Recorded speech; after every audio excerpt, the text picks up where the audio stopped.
Time to laugh. Time to laugh. Let's have some fun. Oh, boy. All right. Oh, come on. My computer, I tell you, it does some funny things sometimes. Get over and follow the critical drinker. Tell him Tyrone Magnus sent you. Oh, Marvel, you could not live with your own failure. And where did that bring you? Back to us. We thought by giving you honest movie reviews that you'd finally change and bring us back to the entertainment that brought us in the first place. But it didn't. It took your own massive failure over and over and over, phase over phase over phase, box office losses over and over again. Now I know what we must do. If Avengers Doomsday isn't good, we will shred our subscriptions. All right, let me go. Keep going. Back to me. In case you've been living under a rock for the past couple of weeks, or just passed out drunk from too much festive celebration, you're probably going to know that Marvel have started dropping teaser trailers for Avengers Doomsday, which is still like a year away, but what the hell, you've got to build that hype up somehow. And hats off to them for this one, using fire and ass, probably the biggest Disney movie of the entire year, as an exclusive release mechanism was a pretty genius market. It's already over $1 billion too, so it's just James Cameron don't miss. My God, man. In move. Whoever came up with that idea, give that man a raise. No. Right from the get-go, Marvel have made no secret of the fact that Doomsday was going to be all about one thing. Nostalgia. Arguably because that's the only card left for the MCU to play at this point before it all gets rebooted and the cycle of money-making begins again with a new generation. And yeah, it might be cheap and manipulative, but you've got to admit, it's pretty fucking effective. Remember all those characters you used to love in other better movies when our franchise was actually still good? Well, listen, there's a whole fan theory or hope theory or whatever that's going around that they're going to kill off all the characters that made the past few phases bad. Please do. And She-Hulk don't want to work with y'all anymore anyway, so you have to do something with her. You have to either recast her or something. All the characters, they ain't who they supposed to be. They're back for one last adventure. This is the last time you're ever going to see them on the big screen. You don't want to miss out on that, do you? You dick. It's a bit like that cool new band you used to love as a teenager, but then they aged out of their style and their last few albums were kind of shit, and you moved on to other stuff and gradually lost interest. But then you find out they're playing one last farewell gig in your hometown. You're probably going to go see them for old time's sake, if nothing else. Yep. And because the entire movie's predicated on which nostalgia bait characters and actors they're able to get back, the teasers they've released so far have reflected that. The first one focused on the return of Steve Rogers for the first time in 6 years, probably the worst kept secret in movie making. I guess Captain Falcon Man wasn't the big hit they hoped for, eh? He's out of line, but he's right. It's almost like a character is more than just the clothes they wear or the shield they carry, and copy-pasting them onto someone else doesn't transfer the emotional investment you had in the original. Nope. Especially when the new guy is used as a cheap excuse to lecture you about how domestic terrorism is actually good and everyone needs to do better without... Yeah, you know what? And I think about this when I think of someone being replaced, right? I think of Batman and Robin. Who is the ultimate perfect replacement for Batman? Dick Grayson's Robin, right?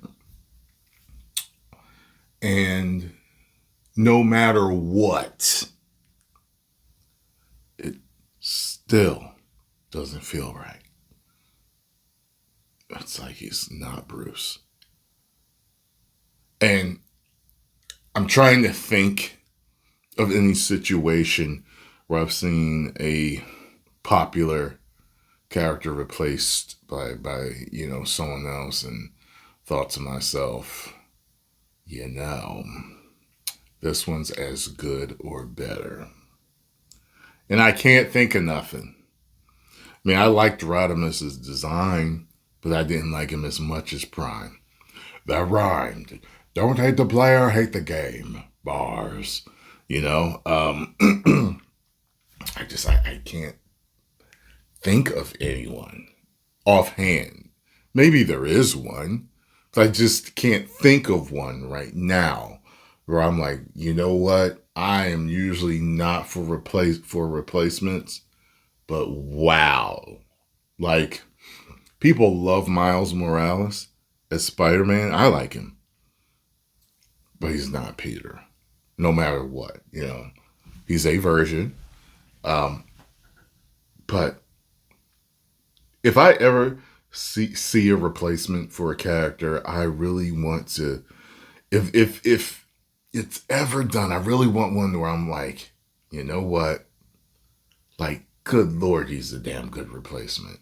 I like both of them. Okay. Hal Jordan and Jon Stewart. Okay. There's one right there, I think, where it's arguable, like, Jon Stewart's better. You know what I'm saying? Like, he's a better replacement for Hal Jordan,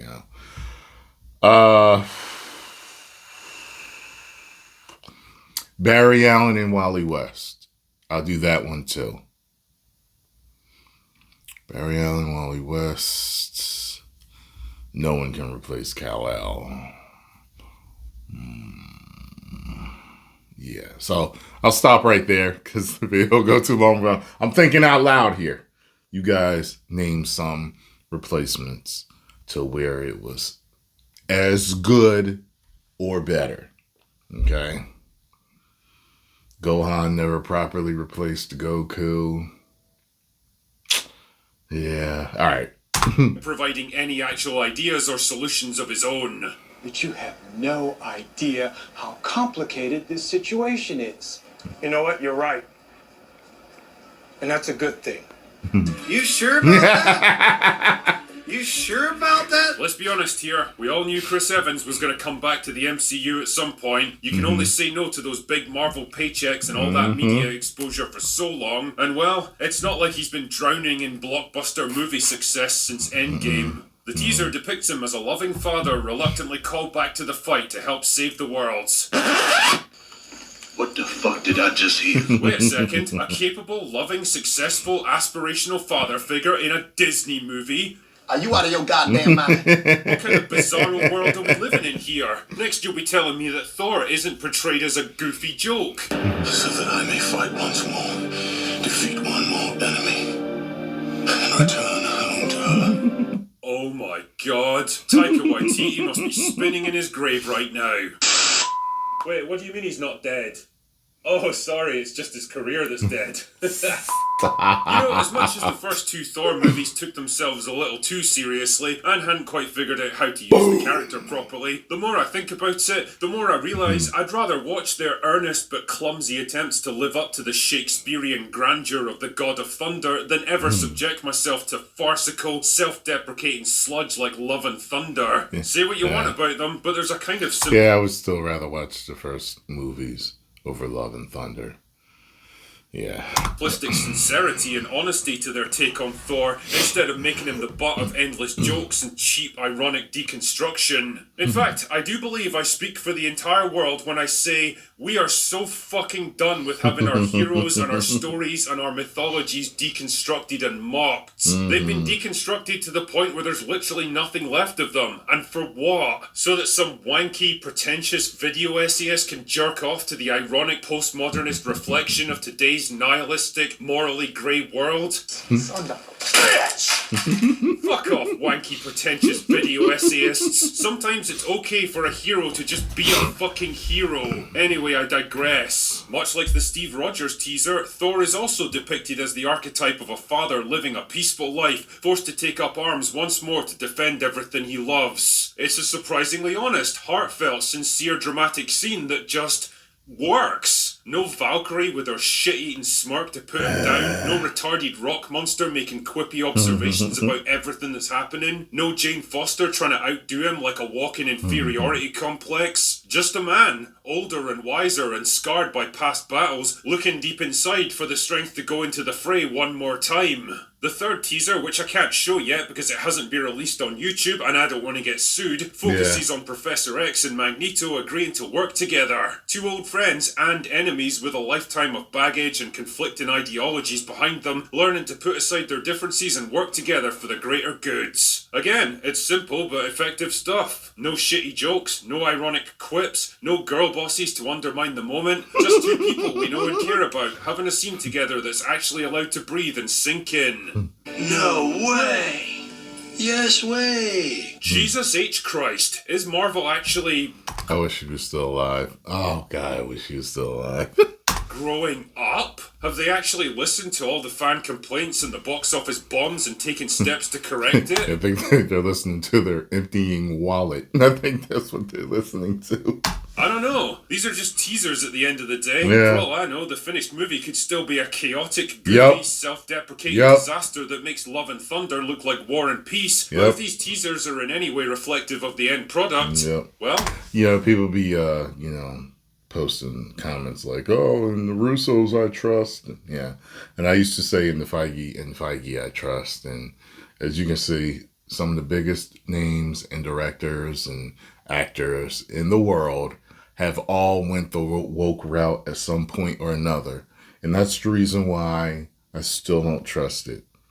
As much as I love the Russos' work, I am hoping to God that they are not going to taint this movie with all this modern garbage.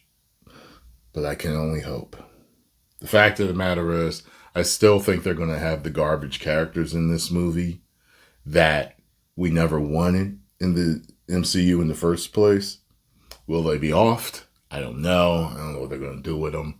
But I know they're going to have them in here. So it's like, to hell with all those characters. But we're just going to have to see if they can, do what they do as usual. I mean, if anyone can make a great Marvel movie, it's going to be them. So just hopefully they don't mess it up with any politics. Hopefully there's no eye roll moments for them shoehorning something in. Hope to God. I just hope to God. I think Marvel were playing the best hand they possibly can here. They're making smart moves, treating Doomsday with the gravitas and seriousness it deserves, putting their most iconic heroes that they know people actually care about front and centre, instead of a bunch of AstroTurf diversity hires and cheap carbon copies. It's amazing what you can do when you give your customer what they actually want, instead of force-feeding them what you think they need. But you can't please everyone all of the time, and the people who make it their business to be offended on behalf of the entire human race have already started complaining about the lack of diversity in the teasers. Oh no! What happened? Girls get it done. No, you don't, sweetheart. That's the problem. Where are the Captain Marvels, the She-Hulks, the Ironhearts, the Captain Falcon Man, the Eternals? Damn, was that actually a real movie? Well, dear viewer, the problem with all those characters is nobody gives a fuck about them. They never did, and they never will. And after half a decade of practically ramming them down our throats and demanding we accept them, I think even Marvel are starting to realise this shit ain't working, man. They've practically destroyed their own brand and driven away their core audience, trying to appease the activists who never gave a shit about the product in the first place and push the message that's been rejected time and time again, and ultimately something had to give. Either they changed course and tried to undo the damage they've inflicted on themselves, or they go out of business. Fucking pick one. In fact, from what I've been told, Kevin Feige himself privately admitted defeat on all this stuff a couple of years ago when he said, "We've done our bit for king and country, now we need to get back to making money again."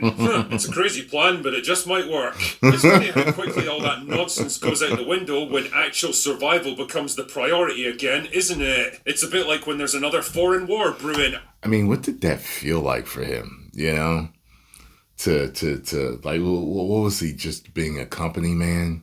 You know what I'm saying? For him to help create what he did create with these different actors and directors and writers, to have it all flushed down the toilet that fast.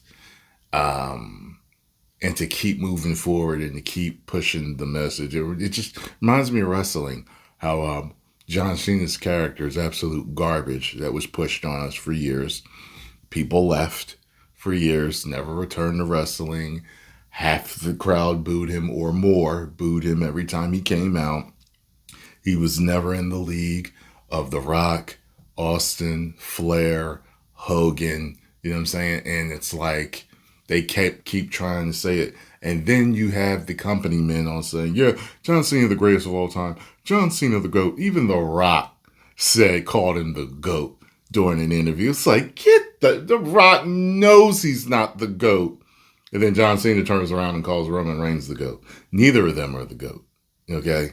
And it's like, come on, y'all. Like, we know this is company propaganda and marketing that you're feeding us. You don't believe the only words you're saying. See, I'm not that much of a company man. I can be a company guy. I can work with you for the betterment of the company, but I'm not going to do things that are against my morals. And I'm not going to lie. So there you go. You know, I'm not. It's for him to say the stuff that he said over the years, and yeah, I'm just like, come on, bro, come on. I mean, to sit there, it reminds me of that mask with the, that picture of the mask on the dude's face, but he's crying behind it. That damn meme.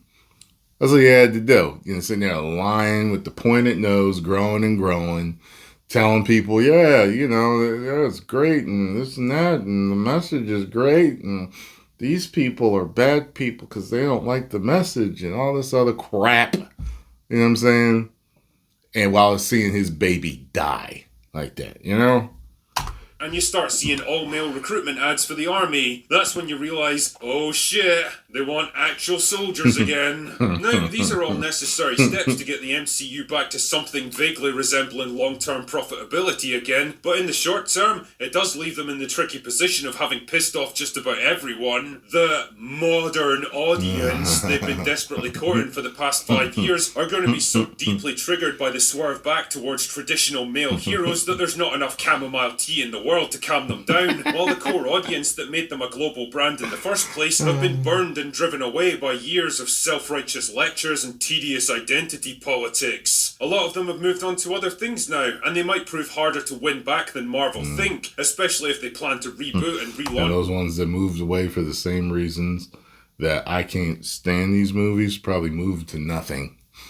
Maybe anime? But they probably were already anime fans. You know what I'm saying? Like, or maybe they found anime, maybe they're just an American thing they liked and they found anime and, certain foreign games and stuff that wasn't injecting the message, because it was almost nowhere to turn to because they were putting it in everything, comic books, TV shows, cartoon series, everything, kids stuff, just everything.